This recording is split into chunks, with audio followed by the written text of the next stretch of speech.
আপনার সামনে ভালো সাজারও আমার কোনো দরকার নাই। আমরা যারা ইন্টারনেটে ঢুকেছি একবার দুইবারও জীবনে কখনো, তারা কেউই চোখের পাপ থেকে বাঁচতে পারে নাই। তাহলে ভালো সাজার তো প্রয়োজন নাই, আল্লাহকে ইস্তেগফার করার দরকার, আল্লাহ মাফ করে দেন। তা আমরা কি এই যুগে ইন্টারনেটের এই নোংরামি বেহায়াপনাগুলো থেকে মুক্ত থাকতে পারছি? না। আমরা কি এই যুগের সুদভিত্তিক অর্থনীতি থেকে মুক্ত থাকতে পারছি?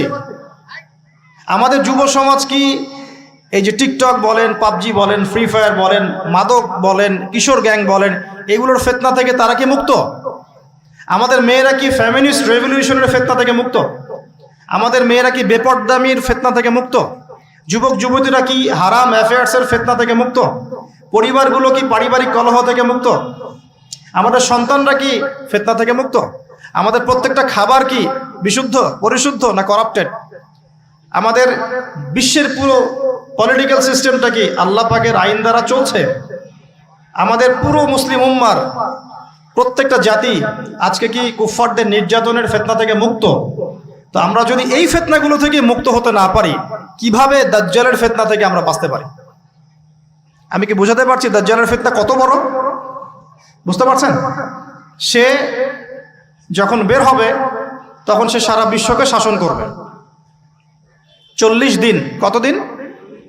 যার প্রথম দিনটা হবে 1 বছরের সমান, দ্বিতীয় দিনটা হবে 1 মাসের সমান, তৃতীয় দিনটা হবে 1 সপ্তাহের সমান, বাকি দিনগুলো হবে আমাদের দিনের মতো। সত্যি সত্যি কথা কি জানেন যে আমরা এখন চিন্তা করতে ভালোবাসি না, পছন্দ করি না। আমাদের চিন্তা করার সময় কোথায়? আমাদের সকালবেলা ঘুম থেকে উঠে ব্রাশে পেস্ট নিয়ে বাথরুমে যেতে হয়, কারণ আমাদেরকে অফিস ধরতে হবে 8টায় 9টায়, কাউকে স্কুলে কলেজে ইত্যাদি ইত্যাদি। চিন্তার সময় কোথায়? চিন্তা তো করতাম আমরা তাহাজ্জুদের ওয়াক্তে, তাহাজ্জুদের নামাজ পড়ে চুপচাপ বসে চিন্তা করতাম কি হচ্ছে, কি হতে পারে, আমার কি হালত, আমি কি করব, দুনিয়াতে কি করলাম, পরকালে কি উত্তর দিব ইত্যাদি। চিন্তার সময় হচ্ছে ফজরের নামাজের পরে। দেখা যায় 70% মানুষই ওই সময় জাগনা থাকে না, তাই না? চিন্তার সময় কোথায়? সকালবেলা যখন আমরা উঠি শুরু হলো ফার্স্ট লেন অফ লাইফ, মানে রেস, দৌড়ানো। আমরা ঢাকার ফ্লাইওভারের উপর উঠে দেখি মানুষ ছুটছে, খালি ছুটছে। 1 সেকেন্ড কেউ কাউকে ছাড় দিবে না। তখন গাড়ি ড্রাইভ করছে, 1 সেকেন্ড সে যে ছাড় দিবে, একটু দাঁড়াবে, আমরা চলে যাব, সাইড দিবে না। কারণ ও আর প্রতিযোগিতায় আছে, কে কার আগে যেতে পারে। কেউ কাউকে ছাড় দেয় না। তো এটা কি কিসের প্রতিযোগিতা? দুনিয়ার। এই ব্যস্ততা কিসের বলেন? দুনিয়ার।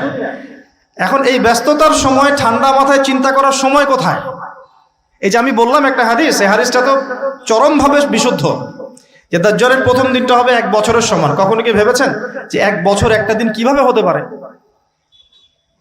1 বছরের সমান যদি একটা দিনকে হতে হয় বাহ্যিকভাবে, তাহলে তো এই মহাবিশ্বে বড় কিছু হতে হবে, যাতে পৃথিবীর আর্নিক গতি থেমে যাবে বা স্লো হয়ে যাবে। সায়েন্সে পড়েছেন এখানে কেউ? কেউ কি আছেন ফিজিক্সে পড়েছেন? ওই যে ভাই, আচ্ছা আপনি বলেন, পৃথিবীর গতি যদি না কমে তাহলে কিভাবে একদিন এত বড় হবে? এটা কি সম্ভব ভাই? সায়েন্স, উনি সায়েন্সে পড়েছেন, ফিজিক্সে। তাহলে কি মহাবিশ্বে এমন কিছু হতে যাচ্ছে? যদি হয় তাহলে আমাদের এই সাজানো গোছানো দুনিয়ার কি হবে? আরো চিন্তা করি, নাকি এর অন্য কোনো ব্যাখ্যা আছে, যে ব্যাখ্যা আমি জানি না? ভাবতে হবে। আমি চাচ্ছি আজকের লেকচারে আপনারা একটা নসিহত দিয়ে বাসায় যান, সেটা হচ্ছে ভাবতে হবে। কি করতে হবে? ভাবতে হবে, চিন্তা করতে হবে। একটু থামেন। এই যে ব্যস্ততার যুগে আপনি ঢুকে গেছি আমরা, সকাল থেকে শুরু করে রাত পর্যন্ত একটাই ফিকির, একটাই চিন্তা, টাকা পয়সা, বাড়ি গাড়ি, স্ত্রী সন্তান, বউ বাচ্চা, আমার ক্যারিয়ার, আমার রিজিক, এই তো। একটু এর মাঝে সময় নেন, আল্লাহকে সময় দেন, নিজের অতীতের পাপগুলোকে নিয়ে ভাবেন। কত বছর আমরা পৃথিবীতে থাকতে পারি? হাইয়েস্ট কত বছর?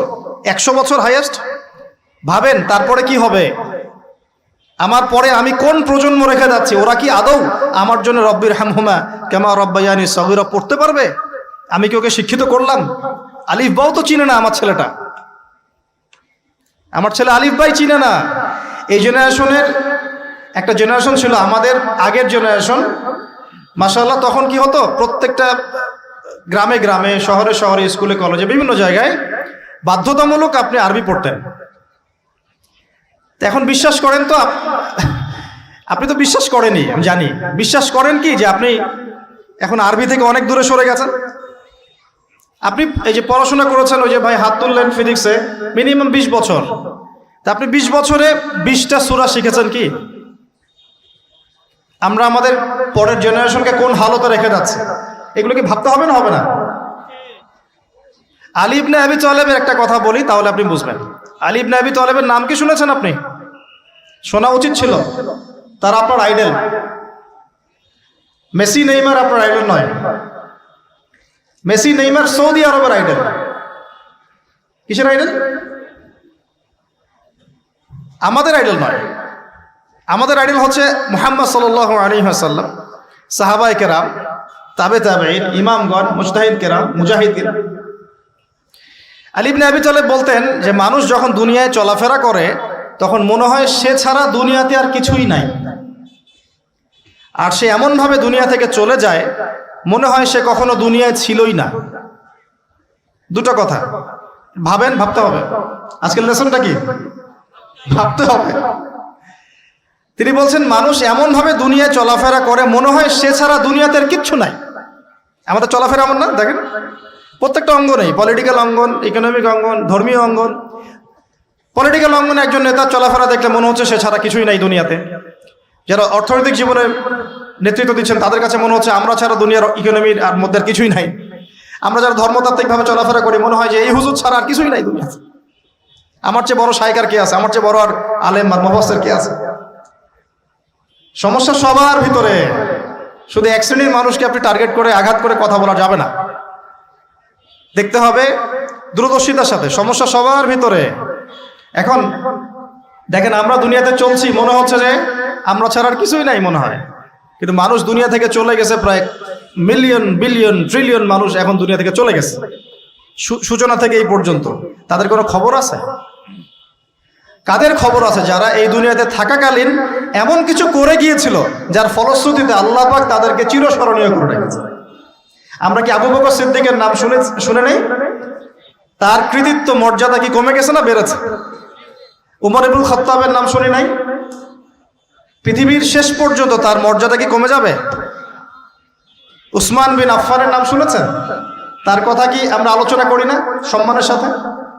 আলী রাদিয়াল্লাহু আনহুর কথা বললাম, তার কথা কি আমরা সম্মানের সাথে আলোচনা করি না? করি। তার মানে আমরা আমাদের কীর্তি দিয়ে, ভালো কিছু কাজ দিয়ে এই দুনিয়াতেও অমর থাকতে পারি, আল্লাহর কাছেও সম্মান পেতে পারি। এটাই কি আমাদের জীবনের উদ্দেশ্য হওয়া উচিত না? ভাবতে হবে কিনা? আল্লাহ পাক আমাদেরকে তৌফিক দান করুন। যে পয়েন্ট থেকে আসলাম, কিভাবে সম্ভব বলেন তো একটা দিন এত লম্বা হওয়া? ভাববেন আপনারা, পরের দিন 1 মাসের সমান, তারপরের দিন 1 সপ্তাহ, তারপরের দিন আমাদের মতো। এভাবে কে বিশ্ব শাসন করবে বলেন? দাজ্জাল শব্দের অর্থ হচ্ছে মহামিথ্যাবাদী। কি নাম? মানে যার মিথ্যার উপরে পিএইচডি আছে, মিথ্যার উপরে। আর মাসিহুদ দাজ্জাল সবচেয়ে বড় মিথ্যাবাদী। দাজ্জাল মানে মহা প্রতারক, যে আপনাকে এমন ভাবে প্রতারিত করতে পারে যার খবর হদিস আপনি পাবেন। আমরা আস্তে আস্তে আসতেছি দাজ্জাল এবং তার সাথে বর্তমান সভ্যতার কি সম্পর্ক, এবং সামনে কিভাবে সে বিশ্বটাকে শাসন করতে পারে। সে বিশ্বকে শাসন করবে। এখন আমাকে বলেন, আমার দিকে তাকান, আমাকে বলেন, একজন ব্যক্তি যদি বিশ্বকে শাসন করতে চায় তার অনুসারী লাগবে কি লাগবে না? একা একা একজন ব্যক্তি বিশ্ব শাসন করতে পারে? ও আচ্ছা, দাজ্জাল কি মানুষ না জিন নাকি? দাজ্জাল কে? এটা ফেরেশতা নাকি জিন না মানুষ? কি? এটাও একটা প্রশ্নের বিষয়। কিভাবে? দেখুন, আল্লাহর নবী সাল্লাল্লাহু আলাইহি ওয়াসাল্লাম বলছেন, নূহ আলাইহিস সালামের সময়ও নূহ আলাইহিস সালাম তার কওমকে দাজ্জাল সম্পর্কে সতর্ক করেছেন। তার মানে পৃথিবীর সূচনা থেকে সে পৃথিবীতে ছিল এবং সে বের হবে শেষ জামানায়, এবং বের হয়ে সে তার অনুসারীদেরকে নিয়ে বিশ্বটাকে শাসন করবে। তার মানে অনেক লম্বা একটা হায়াত সে পেয়েছে। কোন জাতি এত লম্বা হায়াত পায় বলেন তো? কোন জাতি? মানব জাতিকে এত লম্বা হায়াত পায়? এই একটা মিস্টেরিয়াস ক্যারেক্টার দাজ্জাল। সে কি?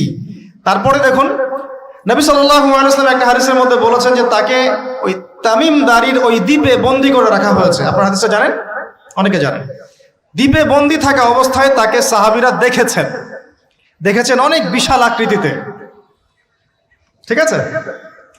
এবং সাহাবীদেরকে সে প্রশ্ন করছিল, তামিম দারিকে প্রশ্ন করছিল যে বাইসানের খেজুর বাগানে খেজুর কি ধরে? বলে হ্যাঁ ধরে। সে বলছে অচিরেই আর ধরবে না। তারপরে বলছে তাবারিয়া হ্রদে কি পানি আছে? সাহাবীরা বলছেন আছে। বলছে